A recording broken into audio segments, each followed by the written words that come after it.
The acolyte is landing this evening, folks, in just a few hours. Rolling Stone is panning it. The general consensus is it's boring at best and Star Wars destroying at worst. And folks, we're here to tell you that we have new evidence that Dave Filoni has absolutely zero idea whatsoever of anything to do with Star Wars. We'll explain right now.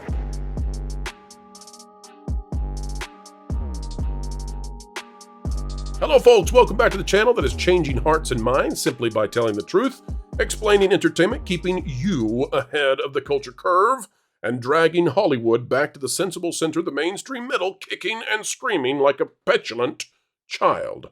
Today folks, we're talking about Dave Filoni, the chief creative officer at Lucasfilm, who clearly, somehow, someway, still does not know what's going on in Star Wars, even to the point that he thinks Anakin Skywalker never even turned to the dark side, at least not knowingly. Now, there is one way, one escape hatch for Dave Filoni, and Lauren Connor is here to help expose what he might have been trying inarticulately to say. If I can be inarticulate, adding that lot. You get it, folks, you get it. Let's go straight to the great panel. You're going to love this one. And get ready, folks, because we're doing an Acolyte after party after the Acolyte premieres, 10 p.m. Eastern on Tuesday. That's when we're doing a live after party. We'll see you there. Here's the panel first. The article says, Chief Creative Officer of Lucasfilm, Dave Filoni, makes bizarre claim. I don't think Anakin ever thinks he becomes evil in life. Now guys, I do want to ask you real quick. Do you think that Dave Filoni realizes that Anakin and Luke are two different characters? I just out of curiosity, because that's been called into question recently. Well, you know, we'll get to that story in a little bit, folks. You won't believe some of this stuff, but I listen. Part of the George must just absolutely not understand what even to say to some of this. Part of the entire thesis of Star Wars is that Anakin chooses. Let me say it again, and folks out there, you know this. You apparently you know better than the supposed expert at Lucasfilm. Part of the thesis of Star Wars is that Anakin chooses the dark side, that he is pulled to the dark side and he makes a conscious decision to embrace the dark side. And the thesis also is that Luke has that opportunity and that he decides to stay away from the dark side despite the temptations therein. But let's see what Dave Filoni actually thinks. Lucasfilm's creative officer Dave Filoni made the bizarre claim that Anakin Skywalker never thought he became evil. Filoni's claim came in an interview with Leslye Headland, promoting her upcoming Star Wars The Acolyte series for Disney+. Headland says, "You don't wake up thinking you're evil or that you're the bad guy as explored by George with Anakin." Stop. Folks, we are listening to the woman who was the personal assistant to one Harvey Weinstein during the time that bad things were happening. We're not making an allegation against her. We're just simply saying that she was in proximity during that time. And she is lecturing us on when people know or don't know that they're evil or that they're the bad guy. Lady, you were around the chief bad guy. You were around the chief bad guy, and I don't see any evidence that there was anything happening on your side to stop said bad guy. Good grief. Panel, let's stop there. I can't even go further. Let's just deal with that. I don't want to hold back anybody. Please. You've just hit on something, as always, vitally important. Bad people do not wish to acknowledge that they see the difference between good and evil, because if they do, that knowledge obligates them to take a stand for evil. And God forbid they should ever be considered evil, no matter how evil they are, because we all know they're the pure, they're the anointed, they're the good people in this world, right? That's very well said. So never mind about her former employer, who's now going to be retried with more witnesses and more victims and more charges, we're told. What about her statement that the great, wonderful, beautiful character that she always admired was Ursula? Yeah. That's what every child looks up to. What about her? Anybody? And what about her? Go ahead. I'm sorry. Her statement about the great romance between Ilsa and the snow ladies. I lose track of that stupid movie, but that's just Anna me. and Elsa. Anna and Elsa. That's it. Anna and Elsa. They're just swell. So if you acknowledge anything is evil, then it might be you, and we can't have that. Lou, I think it goes. I would actually take this statement from Filoni and Leslye Headland a little bit further. I would go as far as to say that Darth Vader doesn't even know that the Emperor is evil. I mean, despite the fact that he works so closely with him every day, he just doesn't understand. He doesn't know that the Emperor is committing all these atrocities. He's completely innocent in all of this. This is the perfect comparison to the Weinstein situation. Gee, I never thought we'd get here where Weinstein is the Emperor is Weinstein, and poor Darth Vader, poor Anakin just didn't know. He just didn't know, darn it. Oh my gosh, what a great point. Anakin worked with evil. She was working with evil. She knows evil better than anybody. So for her to come out and say, well, I don't think Anakin really thought he was evil. I mean, Anakin literally said to Palpatine, wait, you're a Sith Lord. He calls him out. All right. He knows what he's doing. He's completely aware of this. And he decides on his own to commit himself to his teachings. Anakin knows that he's going down the dark side path. He knows that all throughout the Star Wars saga, all the way up until the very end. All right. Right there in the Emperor's throne room on the second Death Star. He knew he was evil. Okay. And he was trying to get Luke to come to the dark side. So all of this is just showing that these clowns have no idea what they're doing with this franchise. As George has already stated, George Lucas came out and said they know nothing about my ideas. They are all lost. All of this proves my basic thesis, given to me by that great sage, wit, and man of wisdom, Eric Cartman. The whole thing of put a chick in it and make it lame and make her gay. Let me tell you something. The chick in it, big deal. The gay part, big deal. What matters is the lame part. That's the only thing that matters. Now, to the degree that the other two contribute to that lameness, that's another discussion. But it's all lame what they're doing. It is not good storytelling. It is not good entertainment. And who's screwing who and it's all secondary. It really is. That's where we get distracted, I think. Well, let's go to Matt for a moment, because Matt is supposed to be the Star Wars therapist for the evening. Matt, can you help all of us out there who might be struggling in our ineptitude, in our clearly we're unable to understand how it is that Leslye Headland, the former personal assistant to Harvey Weinstein, one of the baddest hombres in Hollywood, promoted, by the way, by a group of people with political connections who might also be bad hombres. But Matt, can you help us in our naivete understand how it is that Leslye Headland should be the moral authority helping us understand good and evil? Please share with us, Matt. Help the plebes. I feel everyone's pain. We've suffered quite a bit of trauma, and wounds definitely have been reopened with the acolyte and what we have to go through. Miss Headland is asserting herself as some kind of Star Wars authority, yet I don't know if you can pull up her background, her Wikipedia, her IMDb. It's glowing, Matt. It's filled top to bottom with just hit after hit, I tell you. It's a little light on sorry. Yeah. Matt, as a therapist, could you help us all feel a little more connected? Could you lean towards the camera? Just lean towards the camera. Okay, now can you put your index fingers both on your chin, like you're really paying attention to our pain? Both index fingers, please. I don't know if you have a drink there.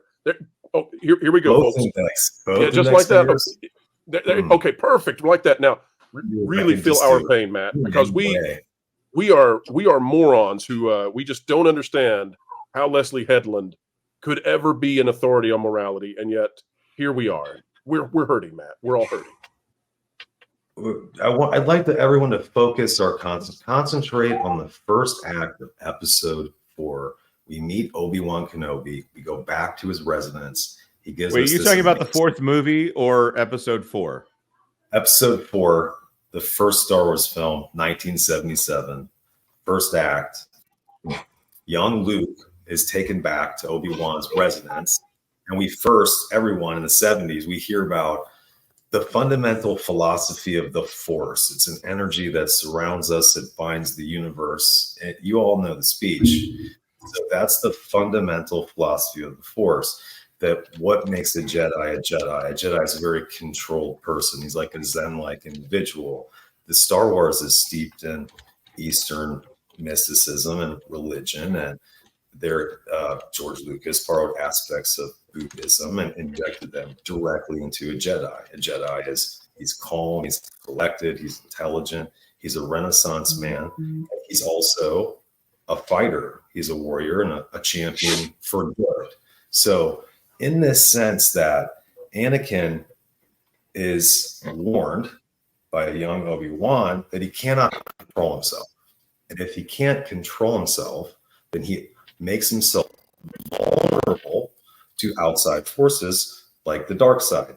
Anakin ultimately, like the DA was eloquently speaking to, Anakin becomes manipulated by a masterful, manipulative, one of the like highest manipulative evil people around, a Sith Lord. Wait a minute, Matt. Are you talking about Star Wars, or are you talking about the origin story of Leslye Headland? I got confused there at the end. Right. And you know what? I can't say, let's speak to Leslye. I can say that in my experience, someone who is a assistant to such a powerful person, they know every single person, every single thing that person usually does. And quite often when these things aren't great, they control the public knowing about them. So I think the onus is on her to kind of demonstrate that she's been a good faith actor, because so it's extraordinary how Harvey Weinstein was so celebrated and supposedly loved in Hollywood for so long, and Luke can speak to this, and then overnight he became completely hated. And I think that she has a lot more story to tell, and maybe in the future we'll hear more about, maybe through her or other people around her, what really happened. But does she seem like the best representative for Star Wars at all? No. Does Dave Filoni sound like he knows what he's talking about? No. It's really sad that we have to put up with these people, because we all know there's more talented and there's more dedicated, creative people, writers, directors, even actors who want to be part of Star Wars, who've grown up, who've just dreamed about it their whole life. My first film that I got to see was Empire Strikes Back. That's literally the first film in the theater that I ever saw. I literally recreated the Hoth battle, I think, for like 5 or 6 years in my living room. Well, I was like 8 or 9 years old. So you can see, like, I will say this one last thing. They failed when they didn't turn to the 45-year-old guys, like right now, who grew up with Star Wars, and just say, they're our North Star.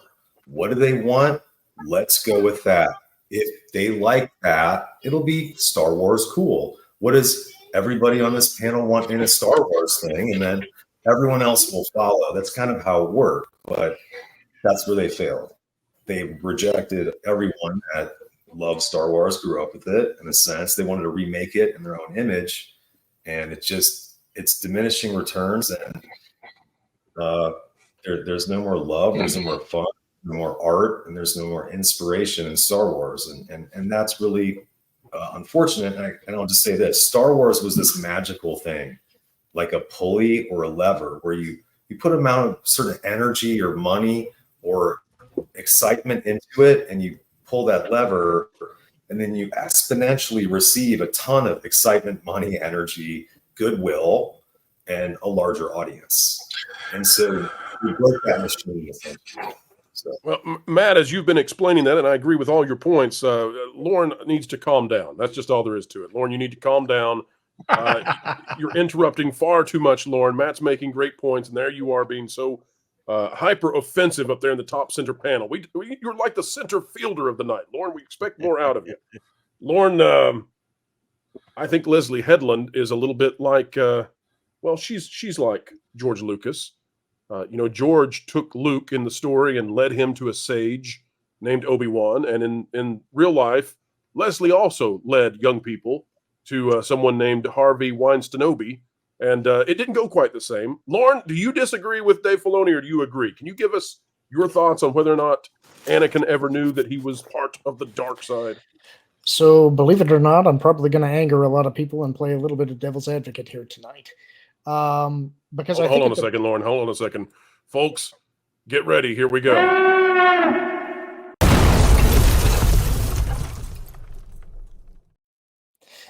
For Lauren Connor to irritate many of you, but he's going to do it with goodwill. So hold back your tomatoes, please. So I think this depends upon, first of all, when he's talking about. Now, I haven't read this story, so I don't know the full context of the quote, but they are talking about, I believe, the acolyte and coming up against the prequel era. So I'm assuming that they're talking about Anakin as Anakin. And the old saw is that the villain never sees themselves as evil. They always see themselves as the righteous redeemer. The other thing to keep in mind is that when we're talking about Anakin and when we're talking about Vader, he sees himself as two very different, distinct people. And so the question that I would have is Dave trying to make a distinction between Anakin and Darth Vader, or is he actually talking about them as the same individual? And I think that context might be important. At the end of Revenge of the Sith, it's important to say that when Anakin is having his battle with Obi-Wan, that he sees the Jedi as evil, and he has a lot of reasons for actually feeling that way. But at the same time, when he first pledges himself to Palpatine, he says, "What have I done?" He's cognizant of the fact that he has just essentially caused the death of Mace Windu, and that whatever comes next is not going to be good.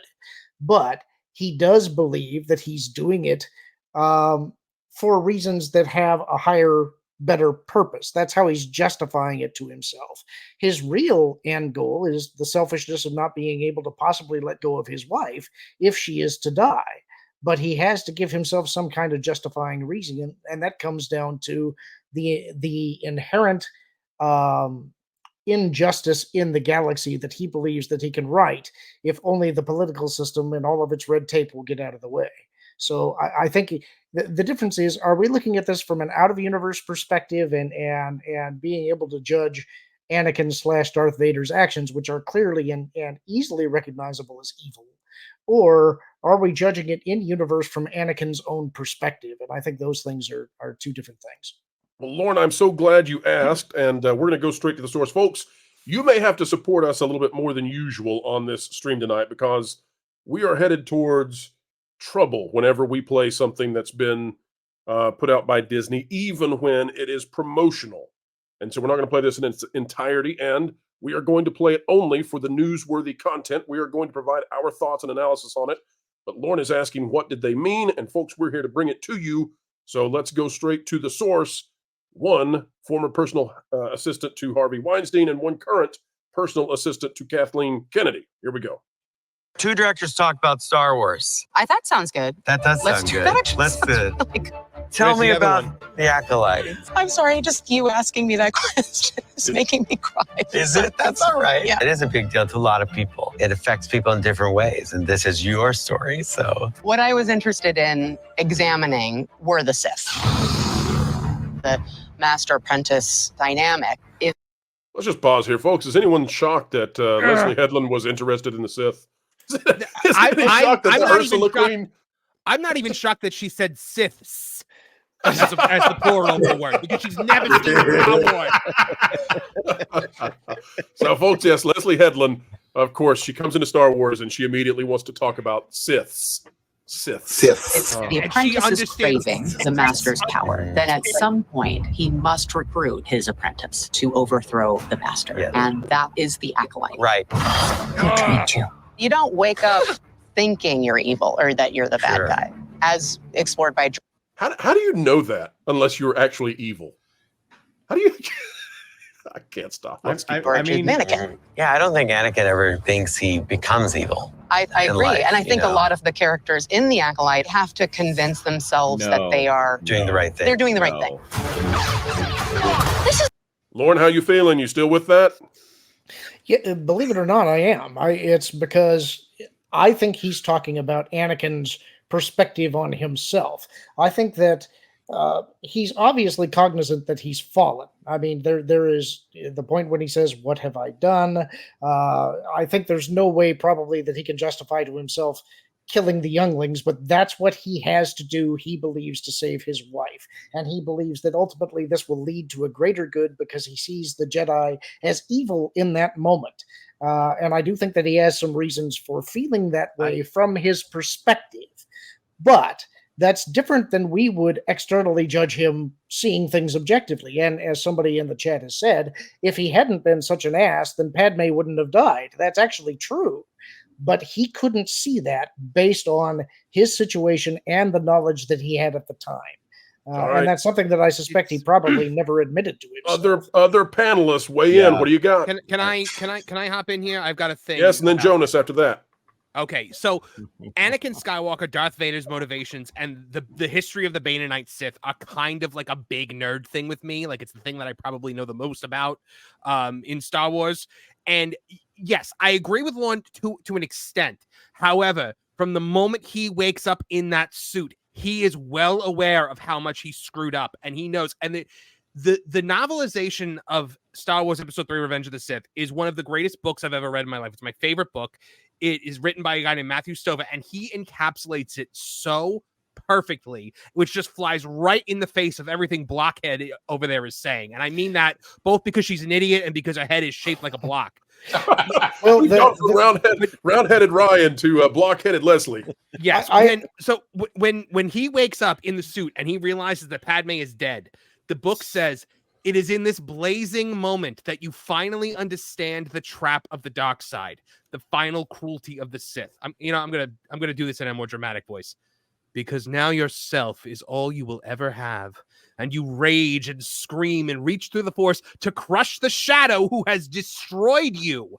But you are so far less now than what you were. You are more than half machine. You are like a painter gone blind, a composer gone deaf. You can remember where the power was, but the power you can touch is only a memory. And so with all your world-destroying fury, it is only droids around you that implode, and equipment, and the table on which you were strapped shatters, and in the end, you cannot touch the shadow. In the end, you do not even want to, because in the end, the shadow is all you have left. The shadow understands you. The shadow forgives you. The shadow gathers you unto itself, and within your furnace heart, you burn in your own flame. That is not a guy who thinks he's still good. No, the person that you're talking about there, though, is Darth Vader, and that's why I'm arguing this point the way that I am. But because I've watched so many Filoni interviews, I know that when he says Anakin, he's talking about Vader. But are you trying to say that who knows what evil lurks in the hearts of men, the shadow do? That's kind of what you said. But let's get Jonas in here. Jonas is shadow knows. Yeah, I'm trying to let everybody talk here. I can appreciate that when you're writing a screenplay or something like that, you want to have a good guy, or you want to have a bad guy who views himself as the good guy of his own story. But I just think there's so much here. And again, going back to this idea that George Lucas wrote this for children, the guy does like, and I'm talking about Palpatine when I say this. Palpatine does like 3 evil head turns in the middle of that weird bubble opera scene, a gateway to abilities that some might call unnatural. And that whole thing. The guy murders children because he convinces Anakin to murder children because the Jedi have gone too far, and together they will save Padme. I think that he gets Anakin to the point where he does not care what good or evil are, and that is, of course, evil. His eyes turn yellow and red. That was jaundice. Well, I did have an argument with a guy who was jaundiced once, and I had a hint that he might be evil, but he got out in the sun and jaundice, doing a little better. Anyway, you judge the man for jaundice. Well, also Palpatine. I mean, it's not like you look at the guy and you think, you know what, I might be misunderstanding this fellow. I might be misjudging him. He's there. He's got the big black robe with the red liner as time goes on. Again, the glowing yellow eyes, the fact that he goes around screaming about unlimited power. We're talking big strokes, scene-chewing villainy here. We're not talking Walter White, who also probably is evil by the end of Breaking Bad. We're talking like children's story with broad strokes. Darth Vader he makes Boris and evil, Natasha look like friendly neighbors. He is Darth Vader before he puts on that suit, but he's not. I mean, he's not the Darth Vader we know and love until he puts on the suit. but he is Darth Vader before he puts on that suit. And you might even argue he's more villainous before he puts on the suit because he's chokes his massacring wife. children. So there's no way that Anakin Skywalker, a person with some form of moral code, who, by the way, butchered a bunch of Tusken Raider women and children, by the way. He's looking there and he said, I did it. I killed them all, the women and the children. He already knows he's going too far. So I think even in Attack of the Clones, he knew that what he did was evil. So I appreciate that there are gradations here, but there is no way that Anakin Skywalker didn't realize that what he was doing was evil, and therefore what a great was conversation. evil. What a great conversation. Now, one person we have not heard from yet, though, is Ron. Ron, please get in here. Join the party. My thoughts the whole time have been this. I was just wondering, and I saw the conversation there with Dave and Leslye, and I was just wondering if it was a broader conversation before, they went on, the cameras were rolling, and Kathleen was there, maybe Bob Iger was there, and Leslye was there, and Dave was turning to all of them and said, Leslye, you think you're a good person, right? And Kathleen, you think you're a good person, right? And Bob, you think you're a good person, right? Yeah, so Anakin never knew he was evil. I think that's maybe that would be the one thing that would get him fired, Suggesting that any of them are evil. Now, one thing I will point out that the only question I have is like Qui-Gon cheating at dice in order to get Anakin's freedom there in the first movie. He did a little evil to do a lot of good, which turned out to do a lot of evil when it all came down to it. So we're going to see if we can. Really, the true lesson of Star Wars is don't cheat at gambling, or you might doom us all. That's right. And never go on never let the girl kiss you as they're blowing up the gates. But modern storytelling in general has, I think, become very diluted from what George Lucas gave us back starting in the 1970s and 1980s. He once said in an interview, Star Wars was written for kids. It was written for 12-year-olds. There's good, there's bad, there's the good side, the light side, there's the dark side. There's good and evil. There are heroes and villains, plain and simple. And when you're storytelling for kids, that's what it should be. For some reason, that has become extremely muddled with modern storytelling, and everybody wants to tell why the bad person made bad decisions and make it almost feel like it's an excuse for them. And I have a huge problem with that.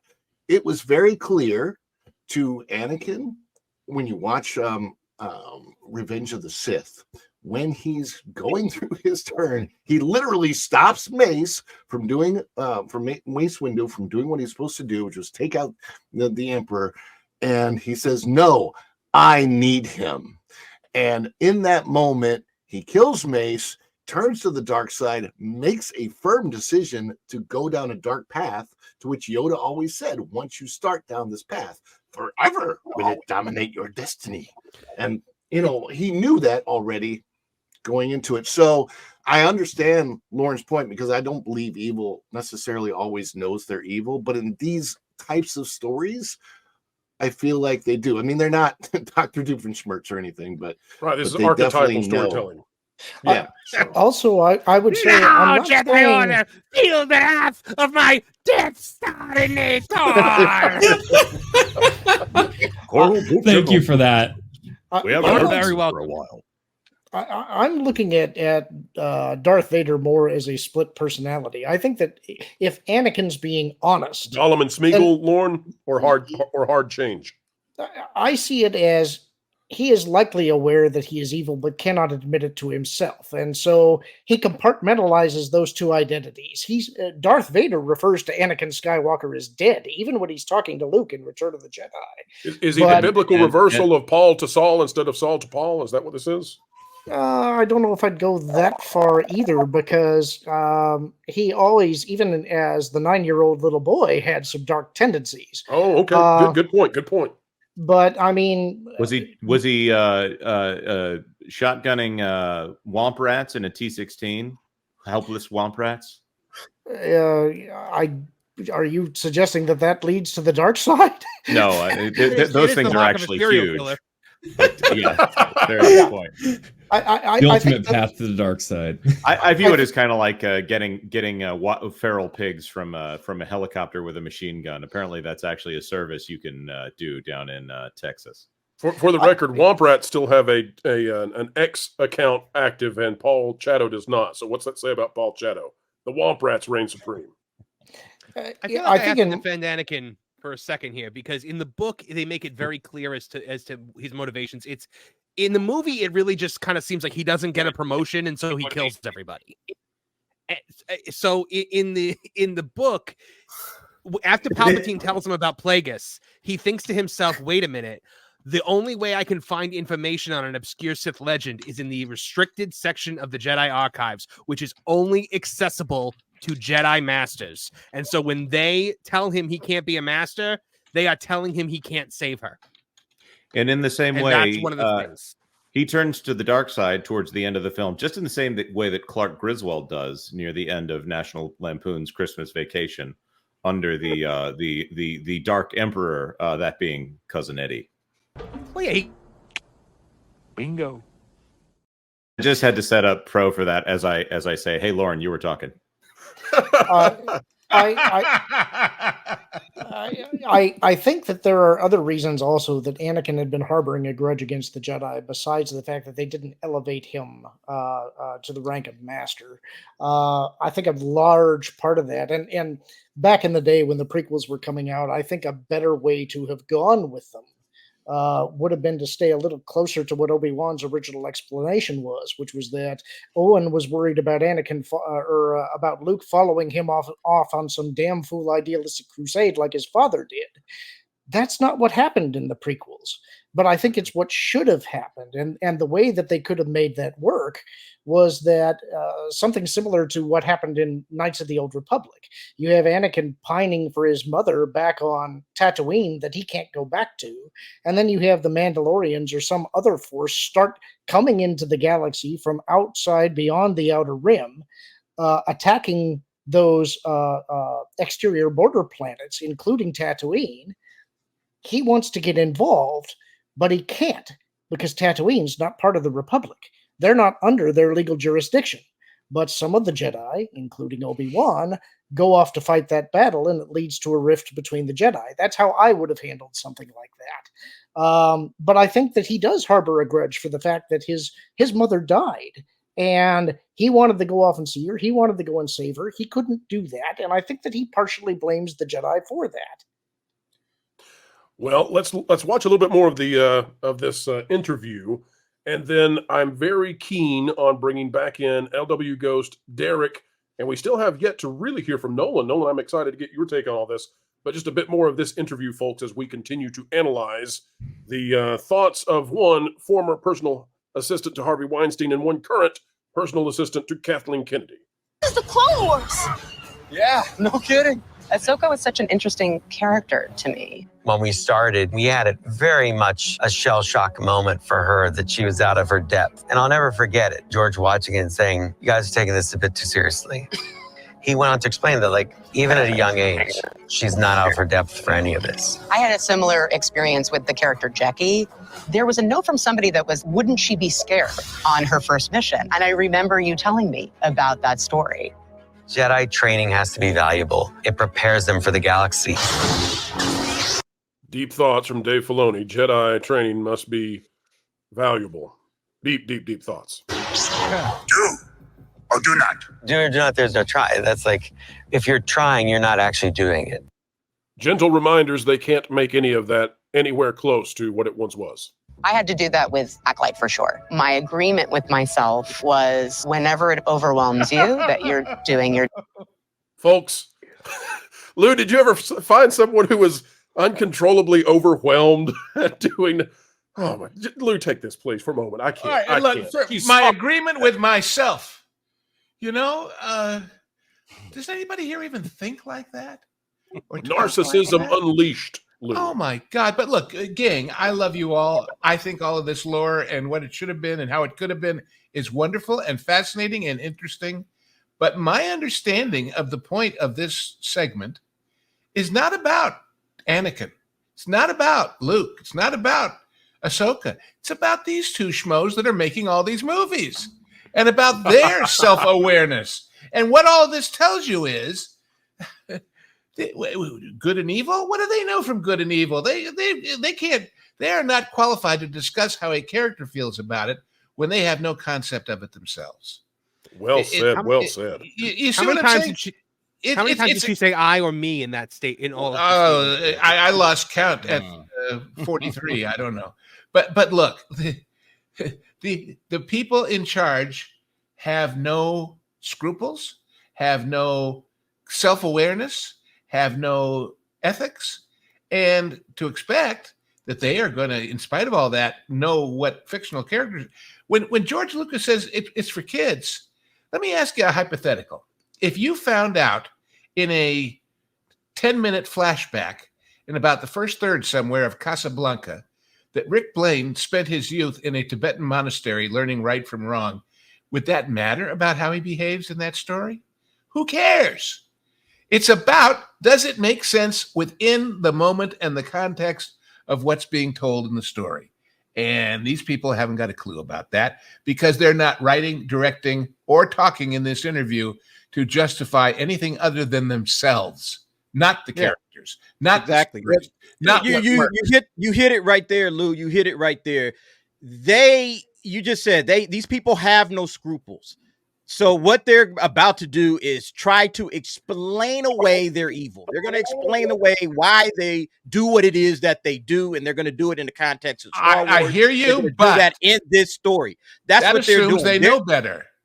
That assumes, but they don't know better. They're explaining, which means they're not about explaining away something about themselves, because there's something about themselves. Well, that's the person I made the agreement with. They're perfect. There's nothing to explain. Right. Well, exactly. Yeah, but that's my point. That their goal in this whole thing is to justify themselves and their evil actions. That's basically how I look at it. When they're talking about, like, Leslye Headland said in an interview, she saw herself through Ursula, the villain from The Little Mermaid. And it's a normal childhood fantasy. As the villain. So if you're telling me you see yourself as the villain, the villain just misunderstood, guys. We don't really understand these villains, and they're not all that bad. We really just got to kind of, show them in a different light, and with Star Wars, you have that built in, this whole certain point of view storytelling style. And then kind of like what Lauren is getting at, that there's a point of view that you can look at it and say, well, this is how I look at the world. And you're like, well, you're evil. Of course you look at the world like that. Of course you want to justify your evil actions. Man, that's so good. Like, how do I explain? How do I look all of these women that I marched up and fed to Harvey? How do I look myself in the mirror and explain myself? Oh, well, worm people in Little Mermaid. They don't. They never look in a mirror except to admire themselves. Because they can't. But, like she's covering her face right now. That's how she looks at herself in the mirror. She can't, because she knows what kind of person she is, and she knows what she's about to do to this franchise, and she knows and understands all of this, but she's going to try to justify it. She's going to try to snowball you and gaslight you to believe she's not all that bad, and neither are the Sith. The Sith aren't that bad, guys. They're just misunderstood. And it's only because of you stupid moron audiences who don't like this stuff that, just to make them seem a little sympathetic, I'm going to have them kill half as many bad people. I'm going to have them blow up half as many Death Stars and torture half as many people, just to throw you people a bone for your someone else's fault. Retro, out of date thinking about what's good and what's evil. And meanwhile, me and the Snow Girls are going to go off and have some fun somewhere.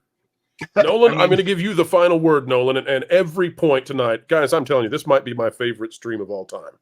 Folks, that is the end. It's a wrap. It's over. It's done. Not as done as Star Wars, of course, because you can watch this again, and you probably can't stomach watching much of Disney Star Wars. But we digress, just not quite as much as Star Wars. The jokes, they keep coming. All right, folks, no more jokes. Like, share, subscribe. Click it. Stick it to the algorithms. It's the notification bell. Drop a comment down below. Let us know your thoughts. And, folks, we will see you real soon. In the meantime, keep learning, keep growing, and keep having fun.